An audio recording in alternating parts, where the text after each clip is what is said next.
So, hello beautiful people! Welcome back to my channel again. So, ayan, may agenda tayo today.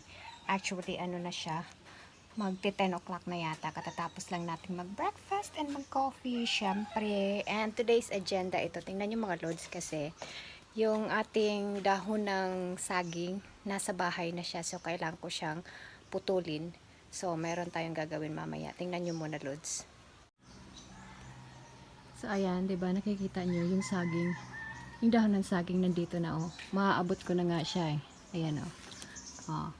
Yung iba naman nandun sa taas, nasa bubong na po siya. So, kailangan natin yang tanggalin. Ayan.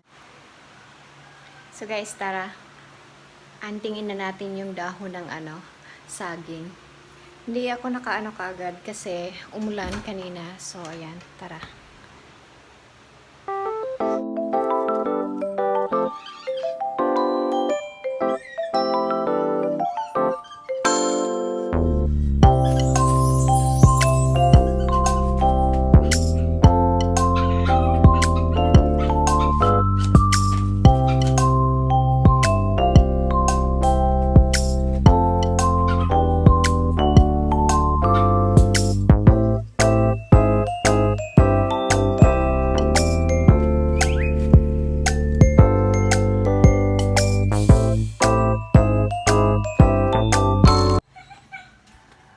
So guys, konti lang yung nakuha natin kasi hindi ko pala abot yung iba. Pero yung pinaka main, yung doon banda malapit doon sa balcony, nakuha natin. Kaya ayan, okay lang.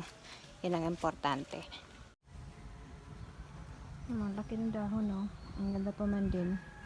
Wala masyadong sira. Sayang. Hi guys, time check tayo. 1:35 na guys. So ayan. Namumula yung ilong ko. Parang ano siya ba? Parang may dugo na tawag dyan. So, ayan. Hindi pa ako nakabihis. Actually, merong mass dito sa amin. Yung simbahan namin na maliit dito. Every first Thursday of the month. So, ayan. Naggaling kami nagsimba. So, hindi pa ako nakapagbihis. Medyo tamad tayo ngayon guys. Kaya ayan, higa-higa lang. Tapos hindi ako masyado nakatulog kagabi. Kaya ayan, dito tayo sa gaan at magnanap tayo. So ayan, see you later.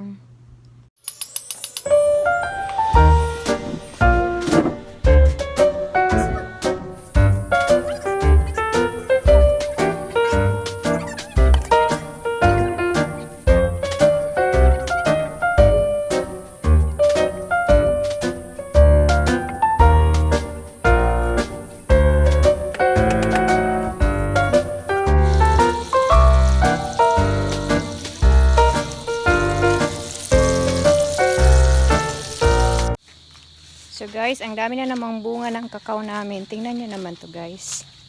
Grabe oh. Ang dami. Oh. Hinog lahat yan guys. Oh. Meron pa dito sa puno. Ayan oh. Dapat ipanguha na ninimo mo. Panghatag sa mga batang palit og ice candy. Ito pa mga guys oh. Oh. Ang dami. Hinog na siya lahat. Oh, nabulok na nga yung iba oh. Hindi kasi kami mahilig kumain ng kakao, pero tinanim nila yan kasi gagawin na nilang tsokolate. Kaya lang hindi siya naalagaan ba. Kaya na wala nang gumagawa. Mga busy ang mga tao. Kaya ayan, nahinog na lang siya, nabulok. Minsan yung mga bata humihingi, binibigay. So, ayan. Harvestin natin yung iba guys, bigay natin sa mga estudyante kasi pag umuwi sila, dumadaan sila dito sa tindahan ni mama, bumibili ng ice candy, so bigay na lang natin sa kanila. Okay.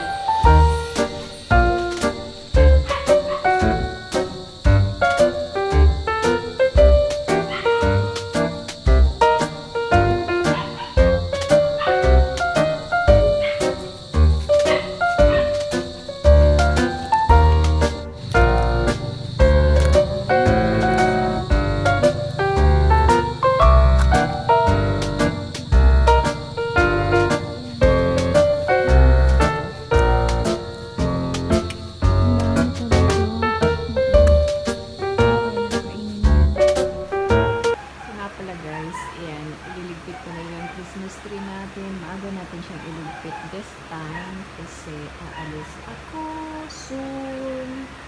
Sana matuloy. So, ayan. Para malinis na po yan dyan. Kasi dito may motor dito eh. So, ayan. Tapos may Christmas tree dyan. So, tanggalin natin yan. Baka bukas